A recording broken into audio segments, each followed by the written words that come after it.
Vampire Hunter D is a PS1 survival horror game launched in 1999. The game is based on a series of books with the same name. Though in this case, it seems to have been developed alongside an anime movie called Vampire Hunter D Bloodlust, which would end up being launched in theaters 8 months later.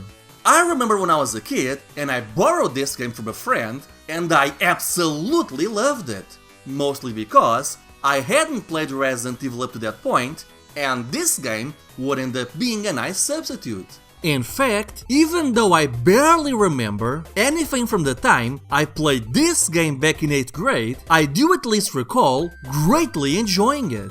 I did eventually track the game down on eBay a few years ago, but never got around to replaying it until now. But sadly, playing it now, this game has not aged well. But I'll get more into that later. I should point out that with the exception of this game, I had never watched the anime or read any of the books. But considering how the game serves as a companion piece to Vampire Hunter D Bloodlust, I thought I should at least watch the movie before doing this review.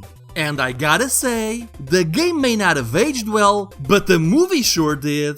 It's got great visuals, sense of aesthetic, interesting characters, and engaging fights that do not overstay their welcome. I honestly had a blast watching this. Anyway, the game comes in a regular PS1 style box. I have to say, I am not a fan of this late 90s CGI cover. I know publishers love to use these sort of covers back in the day, but man, much like this game, they have not aged well. Thankfully, what we do have here is a rare example of a PS1 game with a reversible cover, and I feel this side looks much better. Not only that, but those who've watched the movie will surely recognize where this image is from. Inside, we get a pretty poor manual, containing only 4 pages of text, which is then repeated in several languages. Overall, this is a pretty poor packaging. But the reversible cover does save it from being a complete loss. Booting up the game, you're quickly brought up to speed on the game's plot. Basically, a girl named Charlotte has been kidnapped by a vampire, and you were hired, along with another mercenary group, to bring her back. What's strange is that the game more or less condenses the entire plot of the movie into its final act. What I mean is, the game starts you off at a vampire castle, which does happen in the movie, but not until the end. So what the game ends up doing is having many of the movie's dialogues, events, and fight scenes take place at different points inside the castle, despite most of them actually happening before you reach said castle in the anime. In a way, I guess I understand why they chose a castle as the game's setting, as it's smaller, easier to control the environment, and it allows you to better emulate the original Resident Evil formula. But you really end up losing a lot with this design decision. What I mean is, the anime has absolutely stunning visuals, as well as interesting locations. From the post-apocalyptic sci-fi western town, to the ancient Roman ruins, and even a pretty awesome battle on top of a bridge. But here, all you get is a castle, which, to be fair, also looked really amazing in the anime, and the game does a surprisingly good job at recreating it, with large sprawling rooms, and using both red and spiders as a common visual theme. So in that regard, the game does a good job at being a nice companion piece to the movie. Unfortunately, all of this is undone by a pretty major flaw. This game sucks, okay? Just it really sucks. I'm sorry, I'm not usually like this, but this game is just the worst. As mentioned before, this is a Resident Evil clone, with all that comes with it.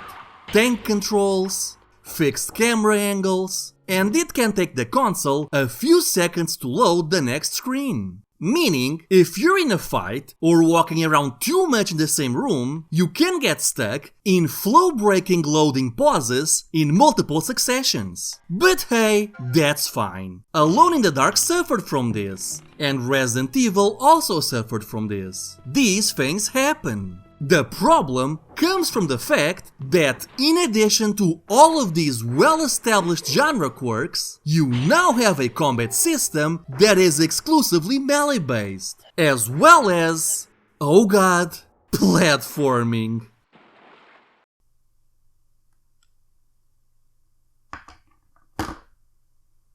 Oh my god, they put platforming on their Resident Evil clone. Let's talk about the combat first. It's bad. Like, it's really bad. At first, it seems fine. The first enemies you find are these slow lumbering zombies, and they're easy to take down. So you're thinking that maybe the developers realized the limitations that come with this genre. And no, they can't have their enemies move too fast. But then, you got attack dogs, rolling enemies, and flying enemies. I mean, just look at how you're supposed to fight the flying enemies.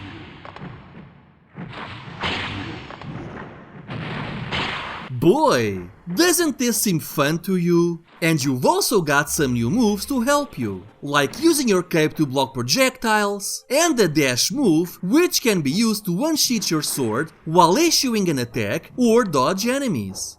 The problem is that this being a Resident Evil clone with pre-rendered backgrounds, it's quite easy to get stuck in the background. In fact, you usually have so little room to maneuver that the dash is usually completely useless. Then you got these sword-wielding enemies, who appear during the mid-game, and my god, they are just the worst. They will block your regular attacks, so what you're supposed to do is wait for them to use this long attack, dodge, and then attack them. But good luck doing any of that reliably.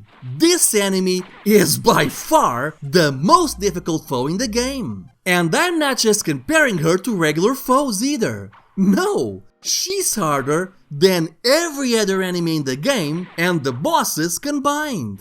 Heck, the bosses in this game are actually total pushovers. The dialogue will have them act as if they're all elite fighters and super threatening, but you can easily walk up to them and take out a quarter of their life with a simple 3-hit combo. In addition to all of this, you also got your vampire magic, which can either be healing or a homing magic attack, though the healing is by far the most useful one, as it completely fills up your health bar and cures you of any status ailments, and you fill up your magic bar by damaging enemies and then absorbing them. The funny thing is, unlike Resident Evil or Alone in the Dark, the enemies will always respawn once you re-enter a room, so you can easily grind weaker enemies to fill up your magic gauge. And considering your main weapon is a sword, it means that the survival horror mechanic of having to conserve ammo and health items never comes into play here. As a result, Vampire Hunter D is one of the easier survival horror games I've ever played. I mean, sure, you can pick up wooden stakes, grenades, and stun grenades, but I never actually felt the need to use these. At most, I'd use the stun grenades when I had to deal with multiple sword-wielding enemies at once. But outside of that, I never saw the point. And the same goes for the healing potions and antidotes. Why would I use my potions when I can easily grind up 3 full healing spells? As a result, I rarely ever use the potion, save for maybe a boss fight or two, or when I found myself too bored to grind for more magic. As a result, I completed the game with over 30 healing potions in my inventory. And you also have a lock-on feature. This is used to help you run towards your enemies and aim your sword at them. The problem with it is that whoever it chooses to lock onto often feels random. So, like, there's times where it will lock onto an enemy right in front of me. And then there's other times where it chooses enemies that are so far away from me that I have to walk a couple of screens to even see them.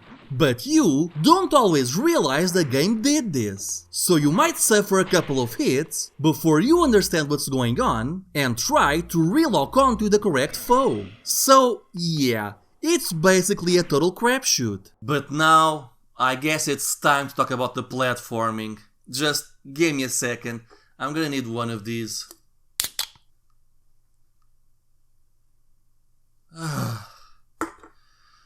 I'm ready.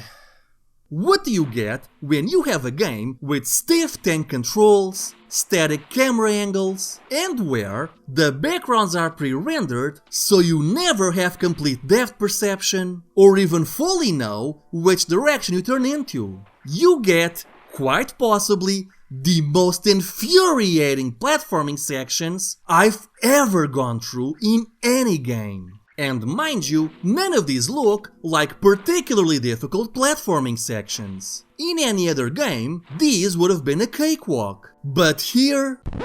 Things that bother you never bother me. I feel happy and fine, ha-ha! Living in the sunlight, loving in the moonlight, having a wonderful time. Having got a lot, I don't need a lot, coffee's only a dime. Living in the sunlight, loving in the moonlight, having a wonderful time. Okay, so far I've been pretty harsh on the game, but there are some redeemable qualities.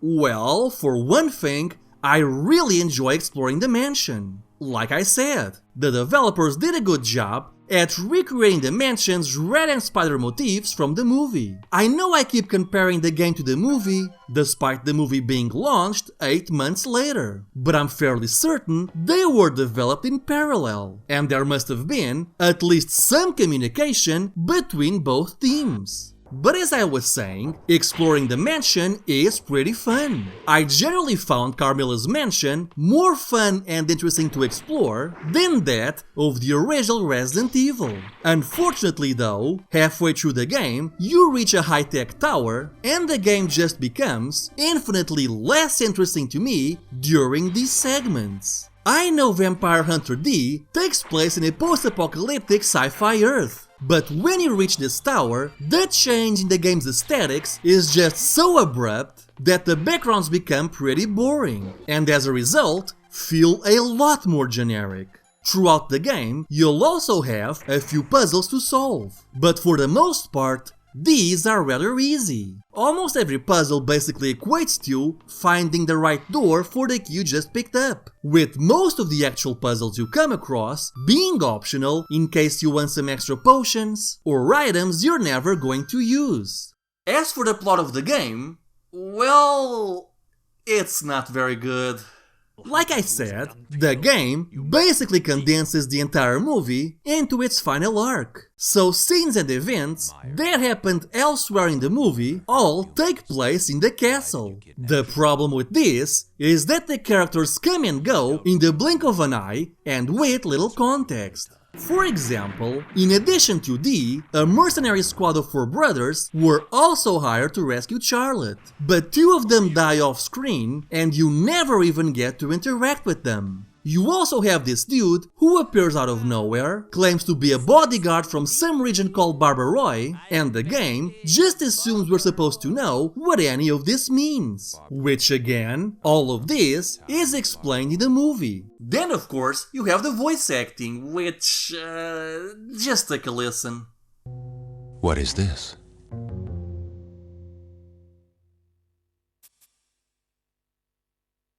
Somebody has been repairing an old shuttle here.